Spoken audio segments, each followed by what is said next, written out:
Monster Hunter es una saga grande e histórica, salida de una compañía legendaria, pero su particular propuesta, unida a su elevada dificultad para los recién llegados, le siguen dando un halo de juego de nicho. Al menos para la gente como yo, que no pudo permitirse el Monster Hunter World en su momento.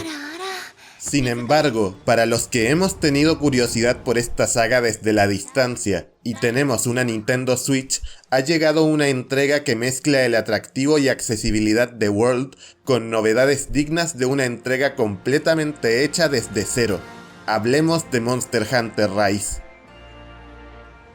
El frenesí ha regresado a Kamura. Una estampida de monstruos carga contra esta aldea de cazadores por una razón desconocida, y después de 50 años tras su última aparición, promete ser más mortífera que nunca. Por esto, toda la gente de la aldea se ha preparado a conciencia, y nosotros no podemos ser menos, por lo que debemos ascender en la jerarquía del gremio mejorando nuestro dominio en las artes de la caza.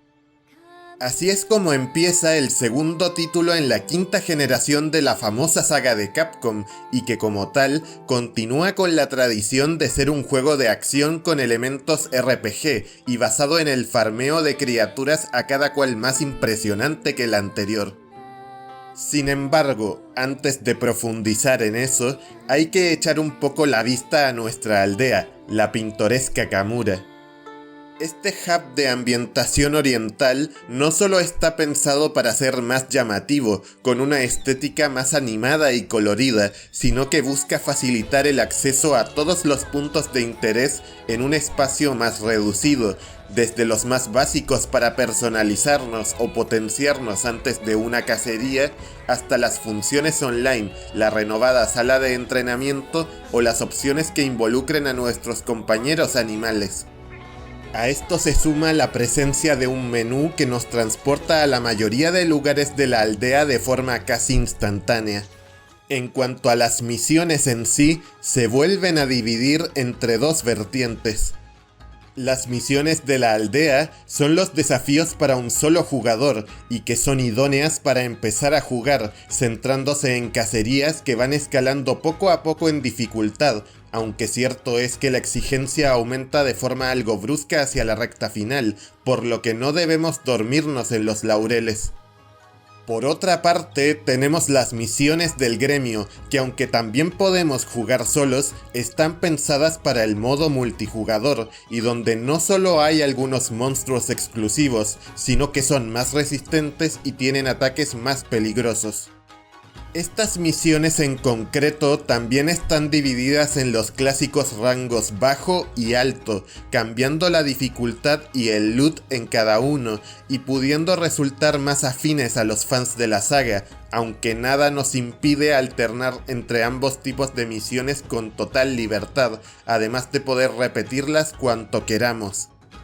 Y es que en Monster Hunter las bases jugables están más que claras: cazar monstruos y obtener sus materiales para mejorar tanto nuestras armas como nuestra indumentaria de combate. A la vez, aquí se heredan muchas de las mejoras de calidad de vida vistas en Monster Hunter World, como la facilidad para recoger y utilizar objetos, el enfoque más directo de la campaña, el refinamiento en los combos de las armas o las ayudas para localizar y conocer el estado de nuestros monstruosos objetivos, además de la eliminación de las pantallas de carga dentro del mismo mapa. Sin embargo, este juego también da un paso más allá en ciertos aspectos como la verticalidad de los entornos, con zonas mucho más irregulares y montañosas que invitan prácticamente a plataformear y a conocer mejor que nunca tanto las peculiaridades de nuestro entorno como nuestras posibilidades para transportarnos rápidamente por él y utilizar elementos a nuestro favor. Y de ahí es que surgen las novedades más reseñables. La primera son los cordópteros, cables generados por insectos que podemos usar para impulsarnos rápidamente por el escenario, ya sea por tierra o aire, y que permiten realizar diversas acciones muy útiles, como saltar muy alto, transportarnos rápidamente por las paredes, quedarnos suspendidos en el aire, hacer fintas aéreas para posicionarnos mejor en el combate o realizar movimientos exclusivos para cada tipo de arma. Aún así, no podemos abusar, ya que cada cazador solo tiene 2 cordópteros de base y cada una de las acciones citadas requiere un tiempo de enfriamiento determinado si queremos volver a utilizarlos, lo que les da un valor estratégico, sobre todo contra los monstruos más escurridizos o con ataques masivos. La segunda novedad, los Canine, son un nuevo tipo de camarada animal que podemos montar en cualquier momento para cruzar los escenarios velozmente sin gastar resistencia y permitiéndonos utilizar objetos como pociones, carne o piedras de afilado mientras viajamos sobre él. También pueden ayudarnos a atacar a los monstruos, pero a diferencia de los clásicos Feline, los Canine no tienen habilidades de apoyo, por lo que no son tan versátiles para la asistencia. Esta diferencia cobra un nuevo sentido en multijugador, donde solo podemos elegir un ayudante, a diferencia de las misiones de un jugador, donde podemos llevar 2 de ellos, ya sean caninos o felinos.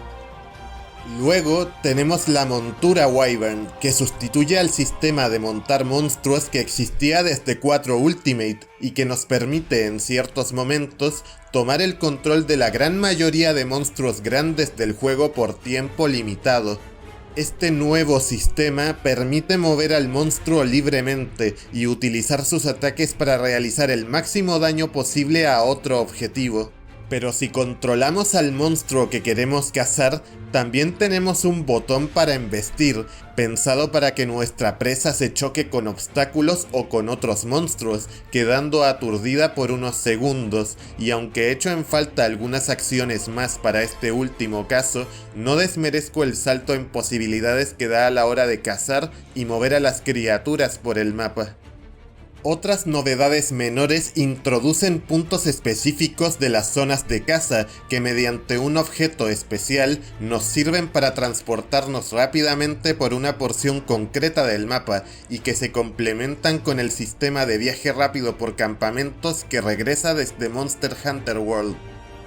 A su vez, ahora tenemos hasta 3 movimientos por cada tipo de arma que podemos intercambiar por otro tipo de ataque que nos resulte más útil, y podemos personalizar mejor nuestras habilidades pasivas gracias a los adornos que podemos adjuntar a nuestro equipamiento de rango alto, siendo objetos que existían anteriormente, pero que ahora podemos crear con materiales igual que nuestro atuendo y las armas.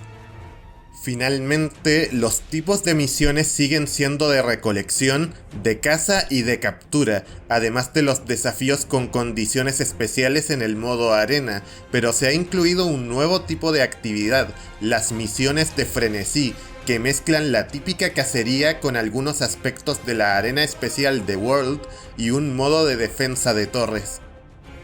Este modo es frenético y divertido, ya sea solo o en multijugador, pero más allá de poder combatir con las versiones Apex de los monstruos o algunas recompensas útiles para nuestras armas, puede que necesite algo más de variedad, ya sean nuevas ambientaciones o cambios en las herramientas para hacer frente a las distintas amenazas. Por su parte, el apartado multijugador se ha simplificado en 2 modalidades.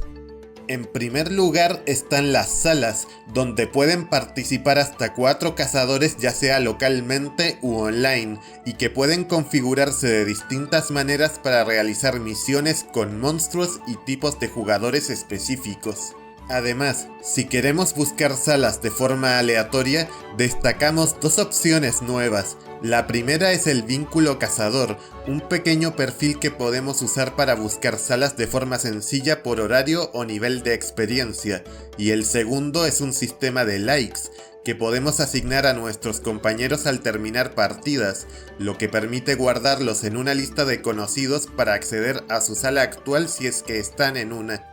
Sin embargo, la opción multijugador más accesible son las peticiones de acceso, donde podemos entrar en solitario a una misión multijugador y dejar la partida abierta para que otros jugadores online puedan unirse a esa misión, o también al contrario, pudiendo unirnos a otros jugadores en esta situación por medio del tablón de misiones. Destacar que la fluidez y estabilidad de las partidas es muy destacable, pudiendo comunicarnos tanto con frases predefinidas, el clásico teclado en pantalla o un teclado USB que conectemos al dock, aunque por el contrario se echa en falta un chat de voz para ciertos momentos, y por si alguien lo dudaba, la suscripción de Nintendo Switch Online es imprescindible para jugar en línea este juego. Gráficamente estamos ante un juego muy vistoso, debido al uso por primera vez en la saga del RE Engine, lo que se nota principalmente en la ambientación de los escenarios, muy diferentes entre sí, y el acabado de los monstruos, cazadores y personajes, con muchos detalles, animaciones fluidas y un rendimiento de 30 frames por segundo casi siempre estables, que hacen de este apartado uno de los más potentes de la consola. Aunque para mantener esta estabilidad se han hecho algunos sacrificios, como la falta de definición en ciertas texturas, la reducción de fluidez de algunos elementos lejanos y una resolución limitada a 756p en sobremesa y 540p en portátil, aunque es mayormente funcional y fluido en cualquiera de los dos casos. En el apartado de sonido, la música complementa muy bien a la clásica ambientación japonesa, desde la tranquilidad en Kamura, la sensación ominosa cuando nos encontramos con ciertas criaturas, hasta la épica o los tonos heroicos en medio de los combates, con la adición ocasional de coros o letras en japonés que redondean piezas bastante memorables. Sin embargo, en el doblaje hay cierto retroceso, ya que hemos perdido el doblaje al español de Monster Hunter World, quedándonos solo con voces al inglés y japonés, sumados a los textos en nuestro idioma. Creo que al final del día, este es un Monster Hunter que abarca menos y aprieta más en lo que sabe hacer, al menos para las expectativas que yo tenía de la saga. A pesar de la escasez de contenido más avanzado, contando ahora mismo con solo 34 monstruos grandes, la mayoría de ellos son muy variados e interesantes de combatir, incitando el probar distintas armas y estrategias. A su vez, las novedades están metidas con cabeza y se adaptan como un guante para reforzar la mecánica central del juego o para dar más variedad a la misma, dando como resultado una experiencia muy absorbente que puede llegar a las 55 horas para terminar las misiones obligatorias y más de 80 si quieres completar el resto de desafíos, además de encontrar secretos, mejorar equipo y completar logros. No es un juego que se libre de la repetición, habiendo aspectos que podrían mejorarse y ampliarse aún más sin comprometer al equilibrio, y sigue habiendo una barrera innecesaria para los novatos, obligándote a revisar más el menú de notas del cazador que los mismos tutoriales para aprender a jugar.